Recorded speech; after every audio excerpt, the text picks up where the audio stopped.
This video is brought to you by G2A.com for cheap games, MSP and PSN codes. And powered by Elgato Gaming. For the best gameplay capture out there, pick up an Elgato today. Links in the description. Hey guys, how's it going? MasterBucks here. Welcome to another episode of the Portsmouth Road to Glory career mode in FIFA 16. We're in the January transfer window. We're going to take care of a lot of signings and hopefully get some funds back for a player that we've technically already sold, but not officially. That player is James Forrest for $8 million. We are going to get to buy some incredible players with that. The majority of them are going to be pre-contract players, but there's going to be something a little bit interesting. I also have offers, or how do I explain this? I also have another player. There were two players that I was hoping to sell. Not both, but one of, well, either or, shall we say. It's either going to be James Forrest or Nathan Burns. We've already got the offer for James Forrest, as you can see, but we are waiting to hear back from counter offers for a lot of money for Nathan Burns as well. So there's a possibility that both Burns and Forrest will be going in the same window. We will get a shitload of cash in for them, but still, I would rather keep Burns now that we've got Forrest. Or should I say, you know what I mean, now that we've got Forrest out, now that we've sold him for $8 million and we brought in the cash. I don't think we need any more. I think that'd be a bit of an overkill, so we will see what happens. We're going to sim this game against Preston because I want to find out immediately.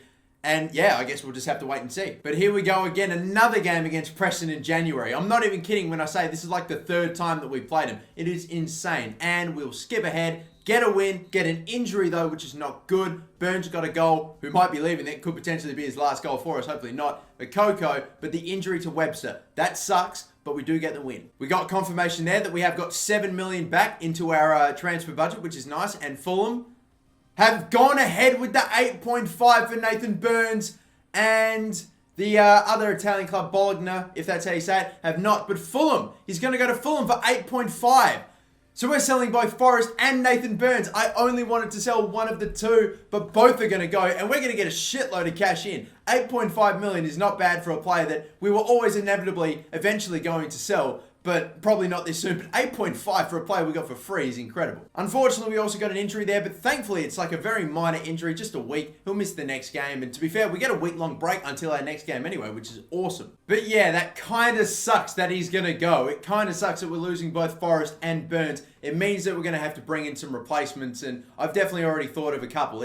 You never know. The deal might still crash. You never know. That it might not go through, but I've got a good feeling that it probably will, and we're going to lose Forrest and Burns, getting a shitload of cash in anyway. But some really quick play training, of course. We've got Webster injured, so he's going to miss some drills, but Schwab up to 72 now. And if Burns is going to go, which again, it looks like he probably will, I'm going to have to get some sort of a replacement because, look, Burns gone. You can imagine that Jeremy Bogger's going to start then, which is fine, but then again, you look at our next best striker, and it's McGurk, 61. That's our next best striker. Definitely not good enough. I want to get someone at least high 60s or up toward the 70s if possible. So it's going to be tricky, and I'm going to want to get them now. I've got a couple of players that I think I might loan in, maybe just as emergencies. I'm going to see if I can put a future fee down for them if I can. And maybe you never know. If we've got the funds, we can keep them at the end of the season. But still, we'll advance. We'll see how it all goes. For all we know, Nathan Burns doesn't go on and get sold. But either way, we'll find out. Still advancing at least for now. And another transfer offer for Nathan Burns.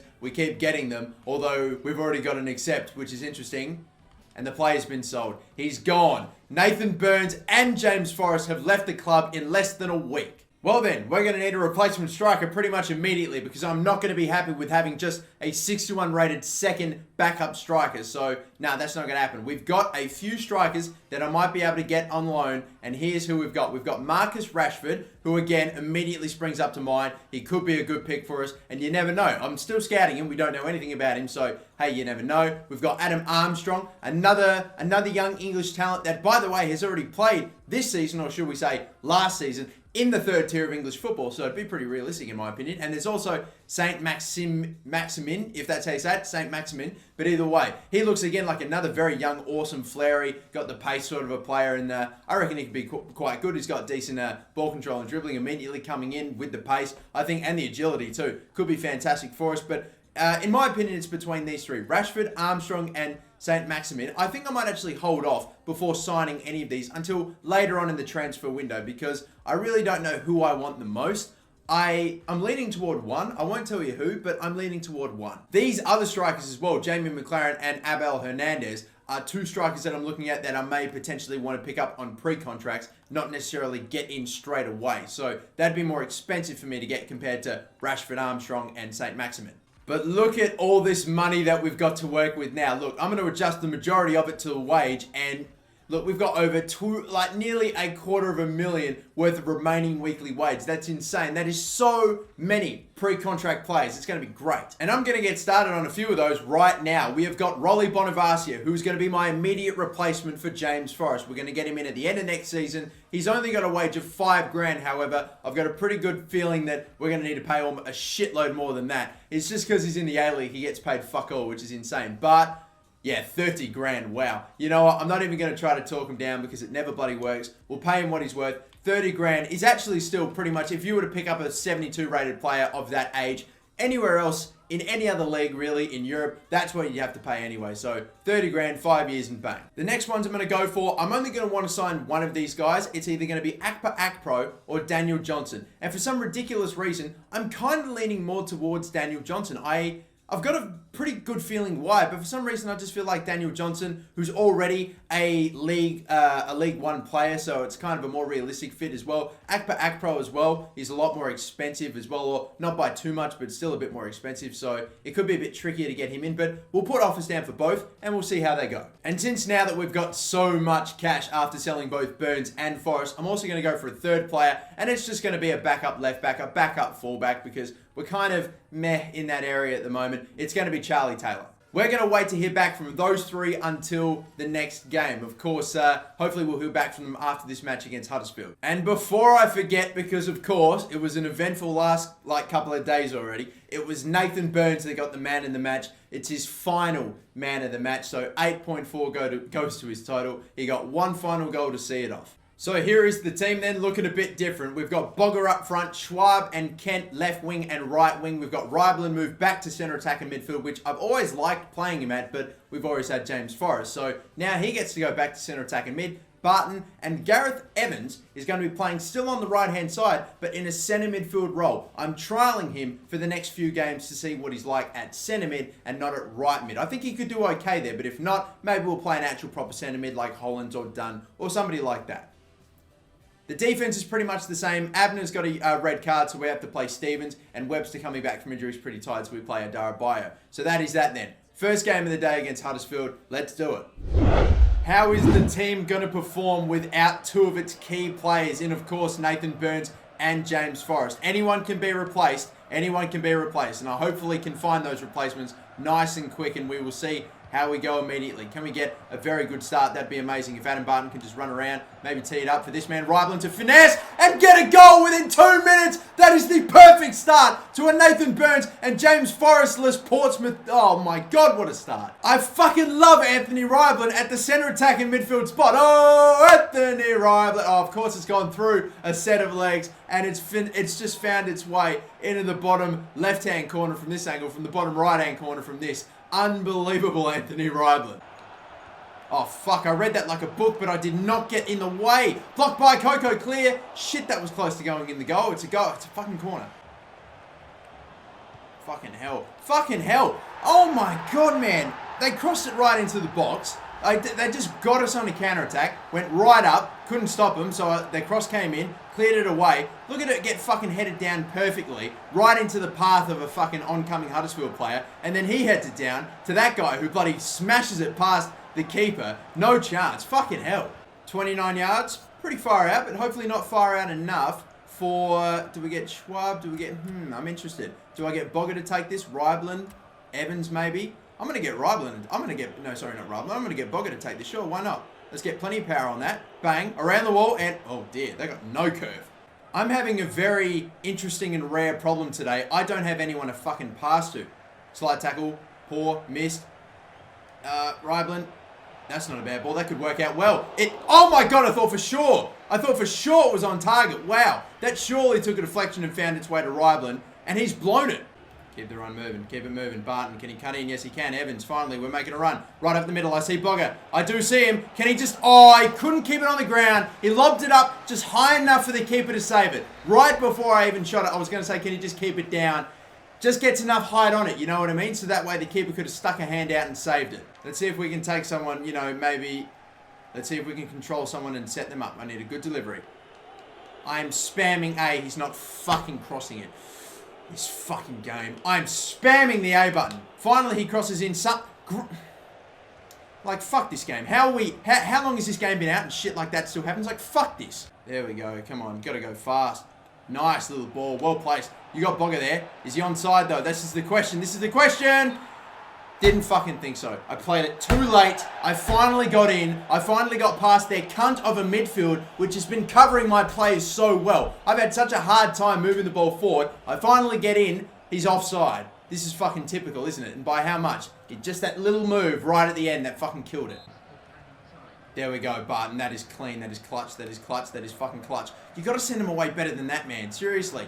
Right up the middle, right-hand side. Here we go, here we go. You know what? Ken takes a fucking huge touch, but it won't matter. Oh, the defender right in front. Could have closed him down. Didn't. Just, you know, stayed in front. Tried to stay goal side. It wasn't enough. Ryan Kent wins it for us in the 90th. This fucking touch, though, from Ryan Kent, I nearly shat myself. Look at that. Bang. Launched it all the way forward, but smashed it into the side netting. The keeper couldn't stop it. It's 1 in the 90th minute. No fucking replay for you. Well, I say that. There's still a few more minutes left for them to get something. Ultra defensive. Settle for the 2-1. Obviously, we're not going to go for 3. We just want to make sure that we get this fucking ball back. Come on, Ryblin. Run your guts out. They'll pump something long. Just clear it, please. Good enough. And clear it again. Very nice. That will do us. Very well seen off. And that's going to be it. All right, we're through in the FA Cup yet again, beating Huddersfield 2-1 in the final minute. Player ratings, though, now. Man of the match, we have got Anthony Ryblin getting a 7.1. We've got Adam Barton getting a 7.8. We've got Suter doing well. We've got Evans doing well, despite the fact I didn't think he was amazing today. But obviously, FIFA thinks differently. And Daniel Bentley got man of the match, 8.4. I think Daniel Bentley did okay, but I don't think he had one of those games where he pulled out some great saves and had to deal with a lot. Really, he just had a lot of crosses to deal with, and that really pumped up his save total. So I don't think he had a man of the match performance. He was great, but not good enough for a man of the match. I think mine's going to go to Adam Barton yet again. The captain in place of Adam Webster, who's tired, has done superb today. He did absolutely brilliantly. I think he got an assist as well today, which was great. All over the park, popping up, winning the ball back. As a matter of fact, I think in the 90th minute, he actually made that tackle and got possession back, which led to the winning goal. So, fucking bravo, Barton. And coming straight out of that game, we have these emails. We have got an offer from Wales to be the manager. Probably a no thank you there. We've got a monthly scouting update from Wes Wally, who we'll take a look at in a second. Hopefully, he's actually found me someone fucking half decent, unlike the rest of the couple of months he's had for a while. Anyway, Rolly Bonavacia becomes our first pre-contract signing. He's accepted the offer and we'll sign him up in a second. But Jean-Daniel Akpa-Akpro has declined his first offer because he doesn't want to be relocated. He wants to be persuaded, aka give me more fucking money. Which probably means that even though I've been leaning more toward Daniel Johnson over Akpa-Akpro for a while now, it just means that if Daniel Johnson accepts his pre-contract offer, we'll pretty much sign him on the spot and forget about Akpa-Akpro. But we have indeed just signed Rolly Bonavacia, so he'll be coming to the club next season. That'll be absolutely sensational. He's 72 rated right now, but sometimes, and to be honest, most of the time, when you sign a player on a pre-contract, they actually come to your club the next season with a higher overall. So it's going to be good to see. Hopefully he might have 70, a little more than 72, maybe mid-70s, like 74, 75. That'd be amazing. But we'll wait and see. It also helps if they're a little bit younger, like Rolly Bonavacia. He's 25, it's about halfway there. Daniel Johnson, he's a top player at his current club. He doesn't feel like the move suits him. So both centre midfielders basically saying they one more than other, little more than the other. But still, I still want Daniel Johnson, but it means we're going to have to pay more for both regardless. Charlie Taylor, on the other hand, he doesn't give a fucking shit, except that, bang, welcome to Portsmouth. Daniel Johnson, though, he's still the guy that I want the most. Let's bump that up to 35, 20%, 5 years. And you know what? He will pretty much come straight into the starting 11. So, crucial first team player. And we will advance a few more days until this game against Barnsley, which I'm going to play as well. He's accepted it, bang, straight away. Okay, cool. Very, very nice there. We're still going to pay technically less than what it would have taken to get Akpa-Akpro in as well. So I'm happy with that signing. Very happy indeed. Welcome. I'm still considering getting Jamie McLaren as a backup striker for next season. But of course, we have more pressing issues, of course, with Marcus Rashford. We're starting to get some stats in for him. Adam Armstrong, the exact same. And the same with St. Maxim, or St. Maximin. I keep fucking up that last name. I think I'm going to have to leave it until deadline day because that's when I'll actually have, as best, pretty much as good an idea of their player ratings and their values and all that stuff until right at the end, because we're not going to get all the information on all the players by the deadline day. So we'll have to wait until the deadline day to make my decision. But we have advanced now to this next game against Barnsley, which is the game that I will be playing. It's the final game I'll play in this episode. And I reckon hopefully we can go back-to-back today. We've already picked up one win today. We'd like to go back-to-back against Barnsley. And that's the team that we've got. Again, not too many changes apart from the fact that Dunn starts over Gareth Evans. Again, didn't impress me at centre midfield. And Abner's back. Webster's back as well. So pretty much the full complement's back. And let's do it. But Barnsley are the ones that get this game kicked off today. All right, here we go. Let's do it. Oh, man, they got a serious counter-attack on right now. I literally almost tried to foul. What a fucking amazing cross. Seriously, sometimes I feel like I should just do the offside trap in that situation because fucking hell, they will deliver the most incredible pass ever sometimes. Overlapping run if he wants. He's got it. Defender still stays with him because we did not send him away that well. Schwab. Into that man. Very nicely done. And there it is. Put some power behind it. Rybland, it was enough to beat the keeper. 1-0. That was beautiful, but at the same time, a very ugly goal. But it's okay. It's a goal. Got no one to pass to. Close, so we'll boot it up forward. Can Bogger head this down? Yes, he can. That's big. Oh, my God. We were on an amazing attack, ref. How the fuck could you do that to us? Well, we've got the lead, so I'm not too angry at you. But we could have made it 2-0 with that incredible attack. That was on, unfortunately, right at the stroke of halftime. We'll keep it going though. Hopefully we can build on the lead. I'm annoyed that we did not get that last chance because I really do think we could have scored. Not bad, not bad. I really like the way that we've launched. I'm looking at Barton. I'm going to try to cross it into him. Or I tell you what, I got a guy right on me. Now I'll cross it. Head that. Right in the net. It's Ryan Kent. We're leading 2-0 now. This is great. Oh, done. That's a fucking horrendous touch. That is one of the worst I've seen. Slide tackle. Nearly got the back of him. I did. Ryan Dunn. Not Ryan Dunn. What am I talking about? Fucking Dunn. You have just sent off your fucking teammate. He is off now because of you. Because of your shit touch. He went in for the slide tackle. Missed the ball. Of course, he fucking turns around the guy on the ball. And then goes, oh no. And like he's clipped the back of him. And I'm down to fucking 10 men. I hold him more responsible for that red card than I do Harry Suter with the way I'm talking. Don't I? Well, fuck it. I feel that way. Yes, come on. Nice one. Kent slide it in under him. He's made it 3. That went very high up off the ground for the very little amount of power I put on it. But Ryan Kent will pick himself up another potential. I'm going to just go ahead and say it. I might give him man of the match. I feel like he's been that good today. Some big performers today. And again, just another day where I had a few guys that did too many shit things for me in a row and I completely lose all confidence in them. Like, Jeremy Bogger's a good player. Had a decent game last time out. He did a few crap things for me, and then immediately it just stuck in my head like, oh dear, Bogger's on the ball. I couldn't do fucking shit with him. It was not his best day, but some players today, Rybland, fucking Abner, fucking Ryan Kent as well, awesome. Take a look at this though, because I've almost never seen anything like that. Nearly double digits in their shots today for Barnsley. 9, 0 on target. What a fucking day. We had less shots, but way more on target. So effectively, it's almost like we had more meaningful shots, way more meaningful shots. I tell you what, I've gone through the stats and I know I said it, and I know if Ryan Kent had heard me, he'd be furious, but I'm actually going to retract my man of the match because I've gone through the stats. Ryan Kent picked up 2 very good goals, but Rybland obviously got a goal himself today. He got an assist as well. Passing, moving, he had way more to do in the game, so I feel like it's only fair. Anthony Rybland to get the 8.5. If I could give a second man of the match, well, Ryan Kent's easily the second closest, so yeah. But unfortunately for him, it will not be him. Anthony Rybland gets an 8.5 and the man of the match. But now we advance 3 more days until the next game that we do have against Walsall. We're going to simulate that match. It looks like Verratti might be going to Manchester United. That'd be a bit crazy, but still, we're going to sim this game. It is on the 31st, which means immediately after that, we're thrown right into deadline day. Technically, we're already in deadline day, but we have a game on deadline day, even though there are meant to be no games on deadline day. It's confusing. Anyway, EA Sports fixtures. Let's skip ahead. 2 of 2. Or 2 out of 2, should we say. There it is. Or, what am I saying? It's 2-2. That's the score. We don't win every single game that we play and simulate today. They get a draw out of us, so it's just the point. Bogger got 2 goals, picked up a brace. I only figured he'd get man of the match, and he has, with an 8.6. But now, ladies and gentlemen, here we are. We're in deadline day, and this is going to be easily the busiest deadline day that we have had ever in the series. We've only had 2. But this is going to be the biggest. We immediately kick things off with a transfer offer for Anthony Ryblin, and it's going to have to be a big one to even get me thinking about it. And fuck no. Hell no, we're just going to reject that immediately.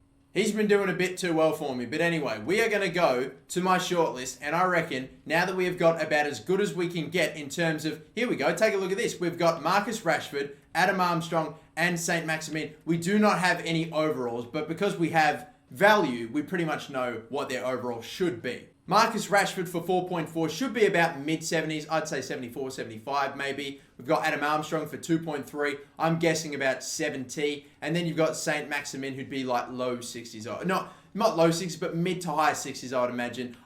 If I were to take a guess, I'd say Rashford just under 75. Adam Armstrong maybe 70. And St. Maximin maybe 67, 68, something like that. I feel like Rashford might be too expensive for me to get on a future fee. It'd have to be a low one for even for 4.4. So yeah, I'm going to offer something. We'll see what they say.